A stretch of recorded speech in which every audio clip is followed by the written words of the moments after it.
فقد قال الصادق علیہ السلام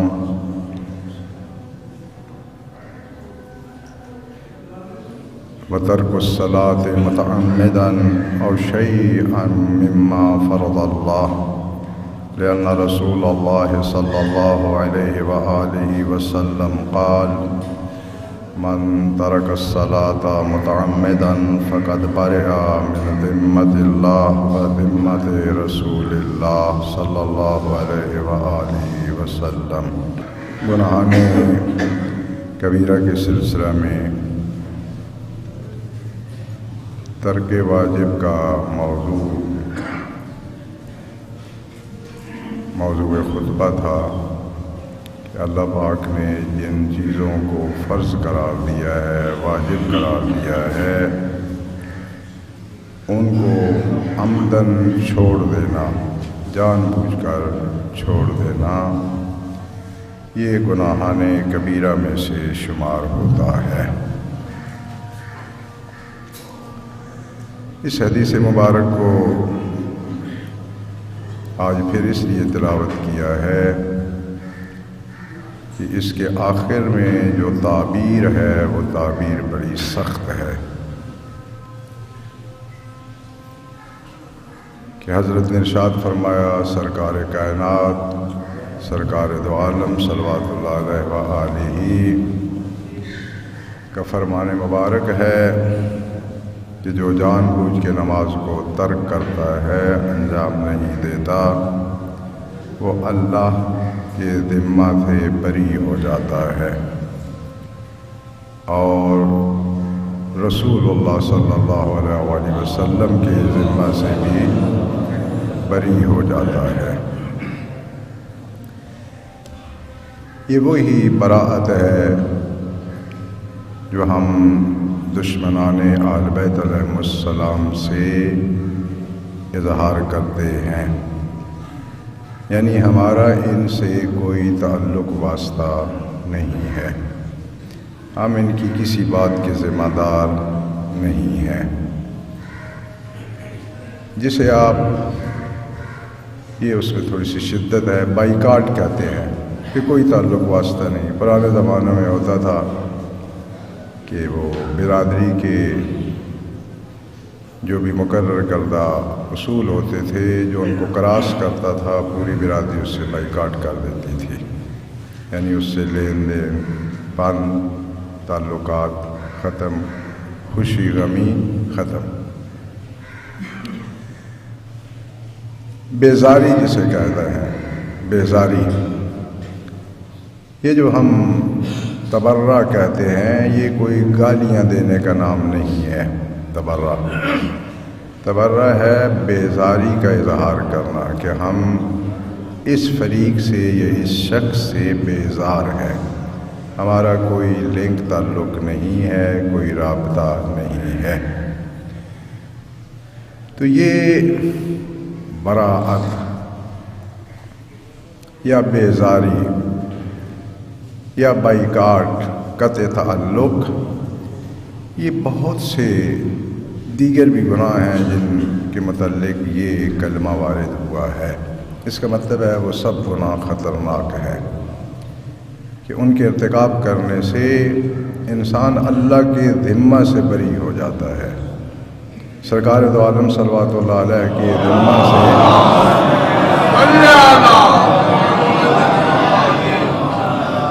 بری ہو جاتا ہے۔ یہ حدیث مبارک بھی ابو بصیر رحمہ اللہ نے حضرت صادق علیہ السلام سے روایت کی ہے، نقل کی ہے، بڑی دلچسپ حدیث ہے۔ قال کہ حضرت نے ارشاد فرمایا، اذا ذکر النبی فاکثروا الصلاۃ علیہ، جب بھی سرکار دو عالم کا تذکرہ کیا جائے تو ان پر کثرت سے صلوات بھیجیں۔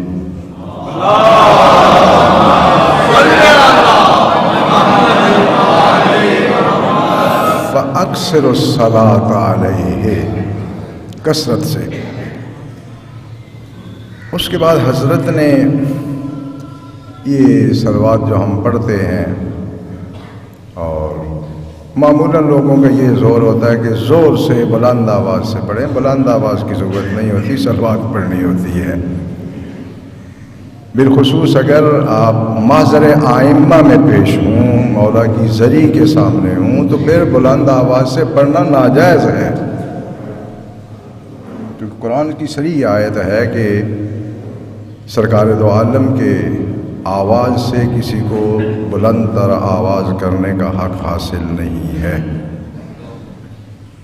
تو اس محضر کا تقاضا یہ ہوتا ہے کہ وہاں بلند آواز سے ذکر اور اذکار بھی نہ کہے جائیں. تو حضرت نے ارشاد فرمایا کہ کثرت سے صلات پڑھیں حضرت پر، اس لیے کہ جس شخص نے بھی سرکار دو عالم پر ایک مرتبہ صلوات بھیجی تو خداوند متعال 1000 ملائکہ کی 1000 صفوں میں 1000 قطاریں، ان میں اس شخص پر صلوات بھیجے گا.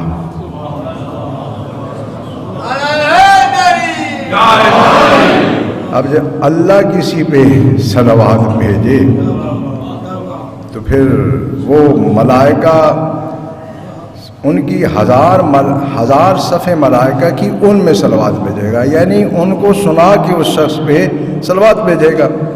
اب جب ملائکہ سنیں گے کہ خداوند متعال اس عظمت کے باوجود اس شخص پہ صلوات بھیج رہا ہے تو ملائکہ کیا کریں گے؟ وَلَمْ يَبْقَ شَيْءٌ مِّمَّا خَلَقَ اللَّهُ إِلَّا صَلَّى عَلَى الْعَبْدِ لِصَلَاةِ اللَّهِ عَلَيْهِ وَصَلَاةِ الْمَلَائِكَةِ. اس کے بعد نے فرمایا کہ اللہ ایک صلوات بھیجے گا، لیکن جو کچھ بھی اللہ نے خلق کیا ہے عرش سے لے کر تحت الثری تک، یہ پرانی اصطلاح ہے، عرش سے لے کر تحت الثری، جو کچھ بھی اللہ نے خلق کیا ہے وہ سب کے سب چونکہ اللہ نے اور ملائکہ نے اس شخص پہ صلوات بھیجی ہے، لہذا جو کچھ اللہ نے خلق کیا ہے وہ سب مخلوقات اس شخص پر صلوات بھیجیں گے.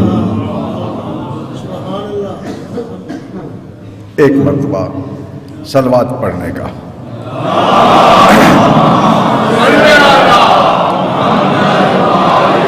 ایک مرتبہ صلوات پڑھنے کا یہ اجر، یہ باب رحمت کا کھلنا کہ کائنات کی ہر چیز اس شخص پہ صلوات بھیجے جو اللہ نے خلق کی ہے. اور اس کے بعد حضرت نے بڑا عجیب جملہ ارشاد فرمایا، فَمَن لَّمْ يَرْغَبْ فِي هَذَا. جب ایک اتنا رحمت لانے والا کام ہے، اللہ کی توجہ، اللہ کی رحمت، اللہ کی صلوات اپنی طرف کھینچنے اور اپنی طرف متوجہ کرنے کا ذریعہ ہے، اتنے بڑے عمل میں جو شخص بھی رغبت نہ دکھائے، وَمَن لَّمْ يَرْغَبْ فِيهِ، اور جو اس میں رغبت کا اظہار نہ کرے، راغب نہ ہو، فَهُوَ جَاهِلٌ مَغْرُورٌ، ایسا شخص جاہل ہے اور دھوکے میں پھنسا ہوا ہے. یہ نمازیں کس لیے، یہ عبادات کس لیے، یہ نیکیاں کس لیے؟ اس بے نیاز خالق مالک کی خوشنودی تقرب کو حاصل کرنے کے لیے. لیکن نمازوں کے جواب میں اللہ ہماری نمازیں نہیں پڑھتا، روزوں کے جواب میں اللہ ہمارے لیے روزے نہیں رکھتا. یہ وہ عمل ہے اللہ کا اتنا پسندیدہ عمل کہ جب کوئی محبوب الہی پہ درود بھیجتا ہے تو اللہ بھی جواب میں اس پہ درود بھیجتا ہے. اور جب اللہ درود بھیجتا ہے تو پھر جو کچھ اللہ نے خلق کیا ہے وہ سب مخلوقات اس شخص پہ درود بھیجتی ہیں. فرمایا جو اس پہ رغبت نہیں رکھتا وہ مغرور ہے، جاہل ہے، اس کے ساتھ دھوکہ ہو گیا کہ اتنی بڑی نعمت جو ہے اور اتنا بڑا جو رحمت کا دروازہ اس کے لیے کھلنا تھا اس نے اسے بند چھوڑ دیا. جاہل مغرور ہے. اور جو جملہ ارشاد فرمایا وہ وہی جملہ ہے جو اس حدیث میں آیا تھا قد برئ اللہ منہ ورسولہ واہل بیتہ. اللہ کا رسول اور سرکار دو عالم کے اہل بیت یہ سب کے سب ایسے شخص سے بری ہیں، براءت رکھتے ہیں، بیزار ہیں. اس کا مطلب ہے کہ سرکار دو عالم پہ درود بھیجنے میں بے رغبتی، اگرچہ درود بھیجنا بسا اوقات واجب نہیں ہوتا، لیکن کوئی اس میں بے رغبتی کرتا ہے، اہمیت نہیں دیتا ہے، تو پھر اس کا نقصان جو ہے وہ یہ ہے کہ اللہ کے رسول اور آل بیت علیہ السلام کے ذمہ سے بری ہو گیا، بائیکاٹ ہو گیا، کوئی لینا دینا نہیں، کوئی تعلق نہیں. اسی طرح ایک اور عمل ہے، وہ عمل چونکہ گناہ ہے. قال صادق علیہ السلام لیونس بن ذبیان یا یونس لا تعلف بالبراءۃ منا. یہ ہمارے ہاں مختلف قسم کی قسمیں کھائی جاتی ہیں، تیرے سر کی قسم، اس چیز کی قسم. اور ایک پنجابی میں ایک قسمیہ جملہ ہوتا ہے جس میں لفظ قسم تو نہیں ہوتا لیکن قسم کے معنی میں استعمال ہوتا ہے. پنجابی میں کہتا ہے کہ یہ رزق میرے سامنے پڑا ہوا ہے، یعنی اس لیے میں سچ بول رہا ہوں کہ میرے سامنے رزق پڑا ہوا. یہ قسمیہ جملہ نہیں ہے لیکن ہوتا قسم کی طرح ہی ہے.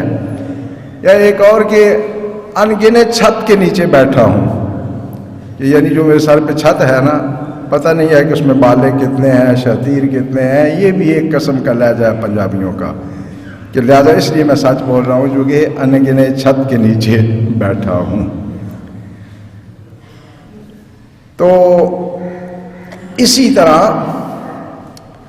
بسا اوقات عربوں میں یہ تھا کہ وہ قسم کے لیے برات کا اظہار کرتے تھے کہ اگر میں نے یہ کام کیا ہو تو میں اللہ کے ذمہ سے بری ہو گیا، سرکار دو عالم کے ذمہ سے بری ہو گیا، اہل بیت کے ذمہ سے بری ہو گیا.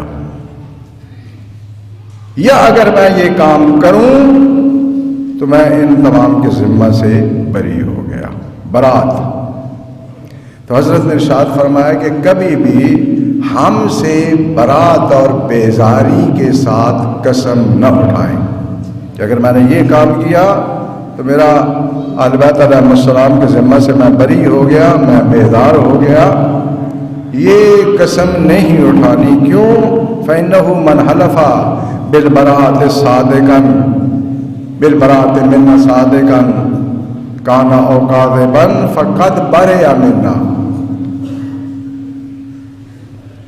اس لیے کہ جو شخص بھی ہم سے برات کے ذریعے سے قسم اٹھاتا ہے، چاہے اس نے قسم سچی اٹھائی ہو یا جھوٹی اٹھائی ہو، ہر دو صورت میں وہ ہم سے بری ہو جاتا ہے.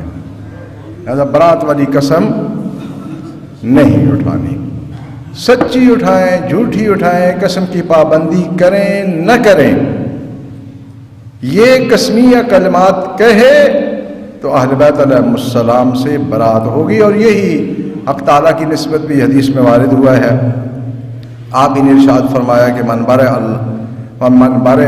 من اللہ عز وجل صادقا کان او کاذبا فقد برئ اللہ منہ.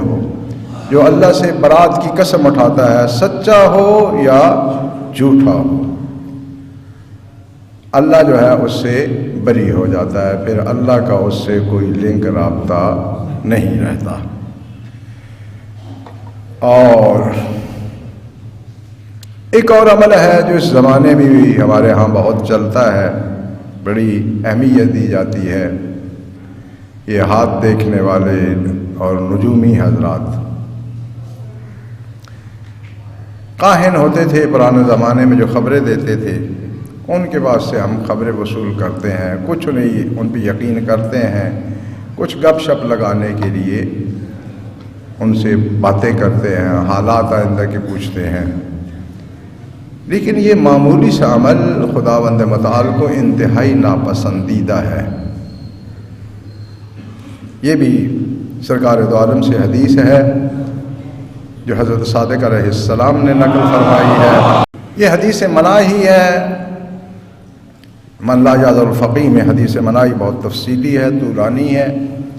اس حدیث مناہی کا یعنی اس میں بہت سی ناہییں سرکار دو عالم کی وارد ہوئی ہیں، اس میں یہ جملہ موجود ہے وَنَہَا عَنِ اتْیَانِ الْعَرَّافِ، عراف کے پاس آنے سے حضرت نے نہی فرمائی ہے سرکار دو عالم صلوات اللہ علیہ نے۔ وقال، اور حضرت نے ارشاد فرمایا من اتاہ وصدقہ فقد برئ مما انزل اللہ علی محمد صلی اللہ علیہ وآلہ وسلم، کہ جو بھی کسی عراف کے پاس جاتا ہے اور جو کچھ وہ کہتا ہے اس کی تصدیق کر دے، اس پہ یقین رکھ لے کہ یہ جو کچھ کہہ رہا ہے ایسا ہی ہونے والا ہے، تو پھر وہ شخص جو کچھ سرکار دو عالم پہ نازل ہوا ہے اس سے بری ہو گیا، یعنی قرآن کریم سے پھر اس کا کوئی لینا دینا نہیں ہے، احکام الہی سے اس کا کوئی لینا دینا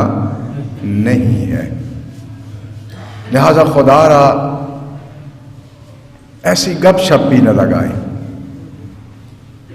عراف نجومی کو بھی کہتے ہیں، البتہ عربوں میں ایک اور نسب شناسی والوں کو بھی عراف کہا جاتا تھا، عراف جو کیافہ شناسی سے جو ہے نا وہ اندازہ لگاتے تھے کہ یہ اس کا بچہ ہے یا نہیں ہے۔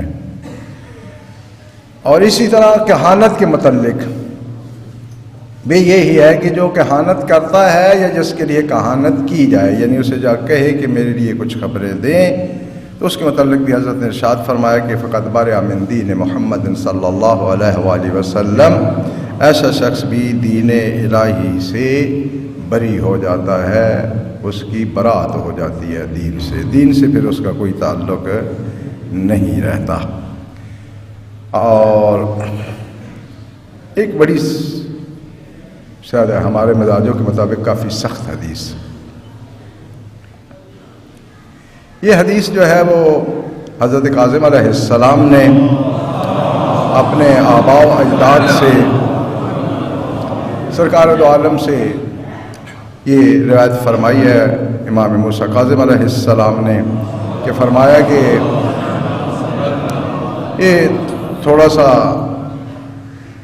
توجہ سے سن لینا، وقت بھی آخر پہ پہنچ رہا ہے، چونکہ یہ بڑی دلچسپ حدیث ہے، بڑی پرمعنی حدیث ہے، اور بہت سے جو طبقات ہیں معاشرے کے ان کی ذمہ داریوں کا بھی اس میں تذکرہ آیا ہوا ہے اجمالاً۔ سرکار دو عالم نے فرمایا کہ من نقص بیعتاً اور رفع لواء الضلالۃ او کتم علما او اعتقل مالا ظلما او اعان ظالما علی ظلمہ وَهُوَ يَعْلَمُ أَنَّهُ ظَالِمٌ فَقَدْ بَرِئَ مِنَ الْإِسْلَامِ، جو شخص بھی بیعت کو توڑے،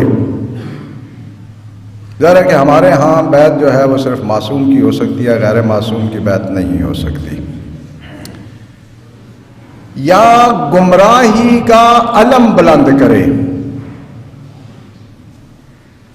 گمراہی اور ضلالت کا پرچم بلند کرے، لیڈر بن جائے، ایک گمراہی کے سلسلہ میں وہ لیڈرشپ میں تشریف لے جائے، او قتم علما، یا علم کو چھپائے، جہاں اظہار علم کی ضرورت ہو وہاں وہ کسی خوف سے، خطرے سے، لالچ سے وہ علم کو چھپا دے، او اعتقل مالا ظلما، یا ظلم کے ذریعے سے کسی کا مال روک لے۔ اب مجھے تو پتہ نہیں ہے کہ آپ مجھے معاف کریں گے یا نہیں کریں گے، بہرحال آپ معاف کریں نہ کریں اللہ کو معاف کرنا چاہیے، اس کی معافی کی ضرورت ہے۔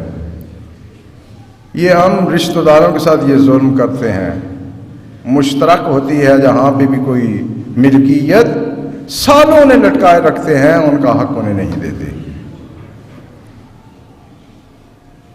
چونکہ لوگ مسائل لے کے آتا ہے، 40-50 سال بعد اب تقسیم ہو رہی ہے۔ میں کتنی دفعہ عرض کر چکا ہوں، خدا را ان باتوں کو اپنے ذہن میں بیٹھنے دیں۔ اس طرح کے بے لذت گناہوں سے کچھ حاصل نہیں ہونے والا۔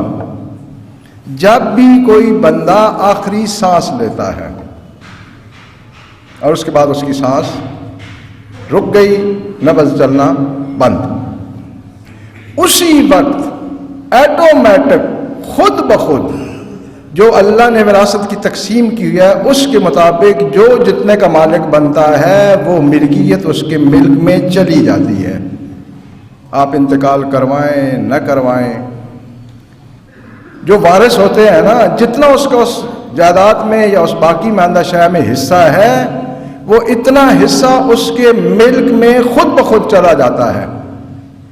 آپ دیں نہ دیں، قبضہ کر کے رکھیں یا قبضہ کر کے نہ رکھیں، یہ تقسیم اللہ کی ہوئی تقسیم ہے۔ قرآن کی صریح آیت ہے کہ تمہیں تو نہیں پتا کہ کون سا رشتہ دار آپ کے لیے زیادہ فائدہ مند ہے، اس لیے وراثت کی تقسیم میں خود کروں گا، اور خود اللہ نے ہی کی ہوئی ہے وراثت کی تقسیم۔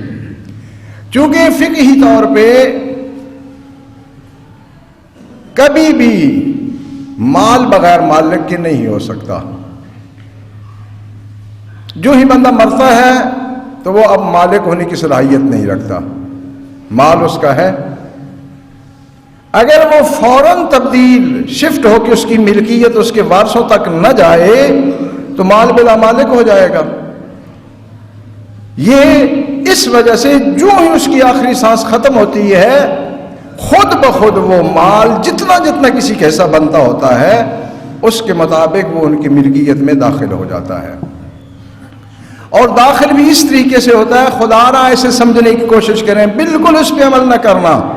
جس طرح ہم زندگیاں گزار دیتے ہیں، مذاق ہے ہمارے لیے یہ چیزیں، لیکن اس کو ذہن میں رکھنا کہ اگر اس مسئلے کی طرف توجہ نہیں ہوگی، جو تصرف کر رہے ہیں وہ ظالمانہ غاصبانہ تصرف کر رہے ہیں، گناہ کر رہے ہیں۔ فرض کریں گے یہ ایک انگوٹھی جو ہے یا انگشتر آپ کہتے ہیں، کیا کہتے ہیں، مدری کہتے ہیں، یہ والد صاحب کی ملکیت میں تھی۔ جو ہی ان کا آخری سانس آئے گا یہ جتنے وارث ہیں جتنا ان کا حصہ ہے اس حصے کے مطابق یہ ان کی ملکیت بن گیا۔ اسے ہم کہتے ہیں فقہ میں ملکیت مشاع یا ملک مشاع، پھیلی ہوئی ملکیت۔ آپ اس مرحوم کی ملکیت میں سے جس چیز پہ انگلی ایسے رکھیں گے نا تو نیچے جو جگہ آئے گی اس جگہ میں اس کے سب وارثوں کا اتنا حصہ ہے جو شریعت نے دیا ہے۔ اب اس کا نتیجہ کیا نکلے گا؟ اس کا نتیجہ انتہائی خطرناک۔ اگر میں اس انگشتر کو یہاں سے اٹھا کر یہاں رکھنا چاہتا ہوں یہ تصرف ہے، جب تک سارے وارث مجھے اجازت نہیں دیں گے میں یہاں سے اٹھا کے یہاں نہیں رکھ سکتا۔ اسے استعمال کیا کرنا ہے؟ اگر ایک تصرف کرنا چاہتا ہے جب تک سب وارث اجازت نہیں دیں گے کوئی ایک تصرف نہیں کر سکتا، کیونکہ اس نے جتنا کسی چیز کو بھی ہاتھ لگانا ہے، جتنے پہ اس کا ہاتھ لگے گا اس میں اس کے ملک کے علاوہ سب وارثوں کا ملک آ گیا ہے۔ لہذا اگر اس وقت تقسیم نہیں کرنا چاہتے تو کسی ایک بندے کو سب جو ہے تصرف کا حق دے دیں کہ جب تک تقسیم نہیں کیا آپ ان کی دیکھ بھالی کریں، ان کو جو ہے وہ استعمال کریں یا جس طرح اس کی رکھوالی کی جاتی ہے کریں۔ اگر نہیں کر رہے تو گھر میں ہی بیٹھے ہوئے غاصب شمار ہو رہے ہیں، ظالم شمار ہو رہے ہیں۔ یہ کوئی شعر آپ کے ساتھ بات نہیں پڑ رہا، کوئی غزل یا دیوان کا جو حوالہ نہیں دے رہا، یہ شریعت کا حکم ہے۔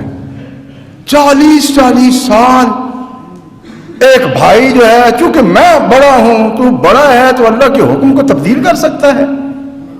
50 سال ڈنڈا لے کے بیٹھا ہوا ہے، نہیں ان کو کوئی پتہ نہیں ہے، یہ جانتے نہیں ہیں، میں بہت جانتا ہوں۔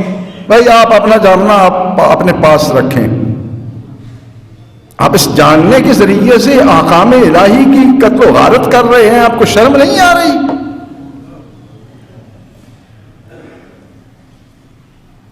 لہذا اوے تقل مالا ظلما، جو ظلم کے ذریعے سے کسی کا مال روک لیتا ہے، اور وَآنَ ظَالِمًا عَلَى ظُلْمِهِ وَهُوَ يَعْلَمُ أَنَّهُ ظَالِمٌ، یہ ہمارے معاشرے کی سب سے اور دنیا بھر کے معاشرے کی سب سے بڑی بدبختی ہے جو اس جملے میں حضرت ارشاد فرمائی ہے۔ ہم کبھی بھی حق کے ساتھ نہیں ہوتے، ہم اپنے تعلق اور دوستی کے ساتھ ہوتے ہیں، رشتہ داری کے ساتھ ہوتے ہیں۔ اور مولا فرما رہے ہیں کہ جو شخص بھی ظالم کی اس کے ظلم پہ مدد کرے اور جانتا ہو کہ یہ شخص ظالم ہے تو فقط برئ من الاسلام، وہ اسلام سے فارغ ہو گیا، اسلام سے بری ہو گیا۔ مجھے تعجب ہوتا ہے 70-80 سالہ بندہ جب سامنے بیٹھ کے کہتا ہے کہ جی وہ مولانا صاحب وہ میرا بڑا عزیز ہے، اس کی بات تو پھر اس کو رہنے دینا، باقی ساری باتیں آپ کی مانی جائے گی۔ آپ اللہ کی پرستش کرتے ہیں یا اس عزیز کی؟ میرے اور آپ کا مد نظر یہ ہونا چاہیے کہ اللہ کا حکم کیا ہے، اللہ کیا چاہتا ہے۔ لہذا بڑے دھڑلے سے میں کتنی دفعہ عرض کر چکا ہوں، قیامت والا دن اس لیے خطرناک ہے، انسان اپنے گناہوں کو کبھی یاد کرتا ہے، ان سے معافی مانگ لیتا ہے، توبہ کر لیتا ہے۔ یہ جو تائیدیں کر کر کے ہم نے گناہ کیے ہوئے ہیں، ان کا کسی کو علم نہیں ہوتا کہ کتنا بار لگ چکا ہے، کیونکہ اس سے رشتہ داری ہے، وہ میرا دوست ہے، لہذا یہ مشکل وقت ہے، میں اگر ساتھ نہیں کھڑوں گا تو لوگ کیا کہیں گے۔ تو قیامت والے دن لوگوں نے کچھ نہیں کہنا، خود بھگتنا ہے ہر کسی نے۔ لہذا خدا را جب کسی کی حمایت کر رہے ہیں دیکھ لیں، کہیں ایسا نہ ہو کہ قیامت والے دن یہ حمایت کرنا بہت مشکل قرار پائے۔ ہر شخص نے اپنا خود جواب دینا ہے، اس لیے مہربانی فرمائیں، اپنے پہ رحم کرے۔ قیامت والا دن جو ہے نا وہ سخت ہے، اس دن کوئی معافی تلافی نہیں ہے، معافی تلافی ساری اس زندگی میں ہے، اس دنیا میں ہے، یہاں کر سکتے ہیں۔ اور انسان کے لیے سب سے بڑی غلط فہمی یہ ہے کہ وہ جب بھی سوچتا ہے اپنے گناہوں کا سوچتا ہے، جو اس نے اس ذریعے سے کیے ہوتے ہیں ان کے متعلق کبھی سوچتا ہی نہیں ہے۔ بارگاہ رب العزت میں مصرانہ دعا ہے